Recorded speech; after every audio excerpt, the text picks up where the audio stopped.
Rivian has a serious winner on their hands with the R2. The company unveiled its compact SUV starting at a price of just $45,000 just yesterday. This all-electric vehicle looks extremely similar to the very successful R1S that starts at almost double the price. But because cost is one of the biggest drivers of people not buying electric vehicles in the modern era, this new product brings Rivian into an even more compelling market segment. And it leaves it competing directly head-to-head with something like the Tesla Model Y. This vehicle is likely to bring Rivian into the mainstream and mass market areas, similar to how Tesla did with their Model 3 and Model Y vehicles. With the differentiated product design, a new niche market, as well as some of the best customer satisfaction rates with its R1 SUV, this R2 and R3 platform is expected to be a best seller. This is a really hot market, and it's really important for companies like Rivian to innovate when the market in and of itself is going rather stale for non-traditional OEMs. And well, what better way to start things off, folks, than by first addressing all the important numbers and technical specifications of the R2. Just like most of Rivian's products, there's going to be various configurations for this vehicle. And from the presentation, we can tell that the very base model, starting at a price of $45,000 USD, which is very affordable for this segment, the company expects a range of just under 300 miles, with a battery pack that is smaller for the base segment and gradually increases in size with its new 4690 cell technology. We haven't gotten exact specifics on the chemistry of these cells, but they are more energy dense and perhaps more weight efficient than the traditional cylindrical bottle cells that we see in most batteries today. This is pretty important because this future-proofs the vehicle going into 2026 and 2027, when we expect battery chemistries to improve significantly and appropriate costs to come down. The top trim is expected to give range of anywhere from 300 to 320 miles, whereas a 0 to 60 time can be achieved of under 3 seconds. However, what's the most important metric here is the size of the vehicle, which is obviously much smaller than the R1S, and in this case is actually shorter than the Tesla Model Y. Yeah, it's crazy to think that, but although on the pictures and video this vehicle looks a lot bigger than the Tesla, it is actually shorter by just a few millimeters. And as you can see, it is also just a little taller and just a little wider.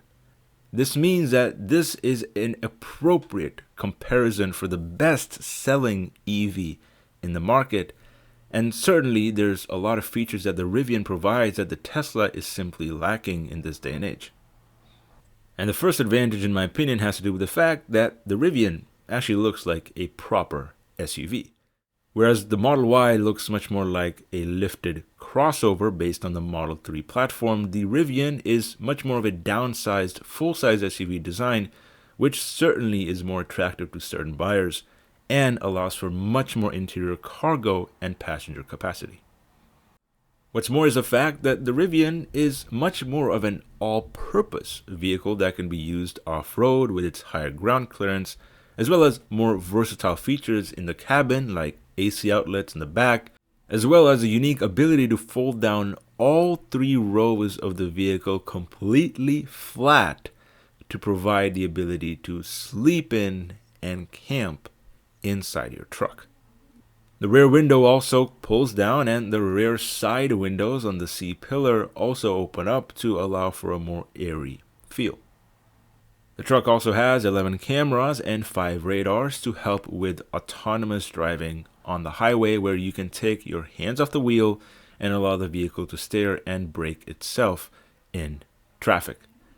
This software already exists with the R1 and is expected to improve significantly for the Rivian R2, where the CEO RJ Scaringe hinted at the fact of potential full autonomous driving on streets coming sooner rather than later. And I don't know about you, but the interior design and language of the Rivian is much more appealing than the bland and minimalistic look of any Tesla on the road. Extra storage space with more bins and cup holders, as well as more recycled manufacturing materials that enable for an easier cleaning experience inside the vehicle, all add up to create a much better value proposition as an entire package compared to the best-selling Model Y. And what's funny is that Rivian didn't stop there. They went all in with a surprise launch and announcement of the R3, which is essentially a hatchback for the road with a retro design that we haven't seen in over 30 years.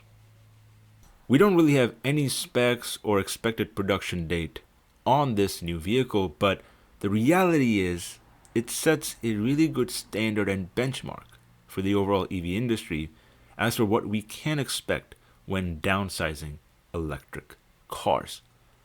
Particularly on the idea that you don't need to necessarily sacrifice on features, design quality, or appeal when going down the price bracket. The R3 and R3X, which is an off-road specific version of the same vehicle, have really good appeals and most likely when in production could sell very well if they are price competitive. Because let's be honest, in the automotive industry, people care a lot less about specifications and a lot more about appeal, design quality, as well as the overall vehicle experience. And that uniqueness is something that is clearly standing out here with Rivian. The only real way to appeal to a mass market is, in my opinion, by having a wide and diverse product offering. And a lot of EV startups in the modern day and age, even like Tesla or Lucid Motors, have had a tough time really targeting a broad niche of a market. Where Tesla has been selling the same Model S and X for almost a decade now, and the Model 3 and the Model Y have barely been refreshed over the past 5 years. There's also huge opportunity in something like pickup trucks, minivans, hatchbacks, smaller compact sedans, and obviously traditional SUVs. And it seems pretty clear that that market is something Rivian is trying to capitalize on going into 2026. Whether they're successful or not, only time will tell, but given their capitalization, their success with something like the electric delivery van with Amazon, there's a really high chance that R3 and R2 are going to be really important products for the company and potential game changers. Let me know your thoughts on Rivian's latest product launches down in the comment section below, and thank you very much for watching.